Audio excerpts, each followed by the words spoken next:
పండుగ రోజు పతంగులు ఎగురవేస్తూ సందడి చేశారు మంత్రి తలసాని శ్రీనివాస్ యాదవ్. నెక్లెస్ రోడ్లో జరుగుతున్న పతంగుల పండుగలో పాల్గొన్నారు మంత్రి.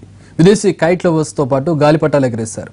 తెలంగాణ సంస్కృతి సాంప్రదాయాలను ప్రతిబింబించేందుకు ఈ అంతర్జాతీయ కైట్ ఫెస్ట్ ఉపయోగపడుతుందన్నారు తలసాని.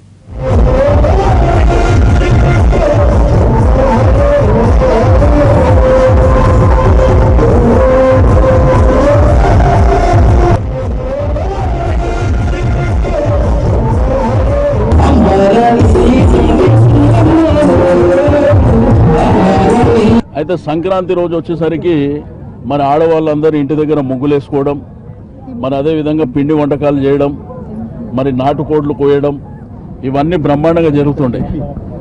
కాబట్టి మన పండుగల్ని మనం గౌరవించుకోవాల్సినటువంటి అవసరం ఉంది. తప్పకుండా ఇది పూర్వ వైభవం రావాలి. మరి ఈ రోజు ఇక్కడ స్టార్ట్ అయినటువంటి ఈ యొక్క ఫెస్టివల్ ప్రతి సంవత్సరం ఇక్కడ కొన్ని వేలాది మంది నెక్స్ట్